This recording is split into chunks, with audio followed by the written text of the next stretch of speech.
ఒక్కసారి ఇట్లా గులాబ్ జామున్ ట్రై చేసి చూడండి. ఎంత మెత్తగా ఎంత సాఫ్ట్గా ఉంటుంది. అస్సలు మనం డబ్బా నుంచి తింటాం కదండి, అట్లా ఏముండదు. ఎంత బాగుంటుంది అండ్ టేస్ట్లో కూడా సూపర్గా ఉంటుంది. మీ దగ్గర చుట్టాలు వచ్చినా చిన్న ఫంక్షన్ ఉన్నా ఇట్లా మంచిగా చేసుకోవచ్చండి. ఫస్ట్ నేను ఇక్కడ పావు కిలో ఖోవా తీసుకున్నా. అందులో 2 చెంచాల మైదా పిండి, కొద్దిగా వంట సోడా వేసినానండి. వంట సోడా వేసినాక మనం మంచిగా చేతితో మ్యాష్ చేయాలండి. ఇట్లా మంచిగా చేతితో మిక్స్ చేయాలండి. ఎంత మనం చేతితో ఒక 5 మినిట్స్ 10 మినిట్స్ టైం పడుతుంది, కానీ ఎంత సాఫ్ట్గా అవుతుంది. నేను చేతితో ఎట్లా చేస్తున్నానండి, మీరు కూడా అట్లనే చేయండి. అప్పుడే సాఫ్ట్నెస్ సూపర్గా వస్తుంది. ఇక్కడ చూడండి మన డో కూడా రెడీ అయింది. అప్పటి వరకు మీరు అందరు కమెంట్ చేసి చెప్పండి మీకు స్వీట్లో ఏ స్వీట్ అంటే చాలా ఇష్టము, గులాబ్ జామున్ అంటే ఎవరెవరికి ఇష్టమో అది కూడా చెప్పండి. ఇక్కడ చూడండి మన డో కూడా సాఫ్ట్గా మంచిగా రెడీ అయింది. ఇప్పుడు మనం ఒక పెద్ద రోల్ చేసుకుందాము. దీనిని మంచిగా కట్ చేసుకోవాలి. కట్ చేసిన తర్వాత మనం చిన్న చిన్న రోల్ చేసుకోవాలండి. చేసుకొని ఒక 5 మినిట్స్ మనము రెస్ట్ కు పెట్టుకోవాలండి. పెట్టుకుంటే మంచిగా సెట్ అవుతుంది. ఇక్కడ చూడండి నా అన్ని గులాబ్ జామున్ రెడీ కూడా అయిందండి. ఎంత మెత్తగా వచ్చినాయి, మీరు కూడా వీడియోలో చూసుకోవచ్చండి ఎంత సూపర్ గా వచ్చినాయి. ఇప్పుడు మనం షుగర్ సిరప్ రెడీ చేసుకుందాం. ఫస్ట్ నేను ఇక్కడ 3 ఇలైచీ తీసుకున్న, దానిని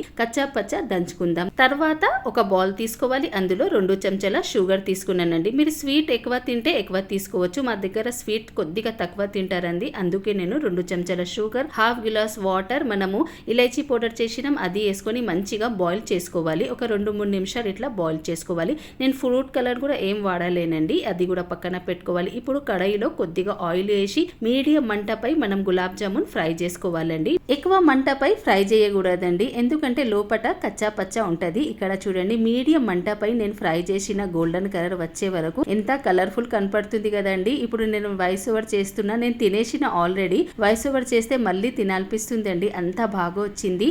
ఇప్పుడు మనము ఆయిల్ నుంచి తీసి షుగర్ సిరప్ లో వేసి 1 గంట మనము మంచిగా ఫ్రిడ్జ్ లో పెట్టుకోవాలి. ఆ తర్వాత తినాలండి. మీరు కూడా ట్రై చేయండి.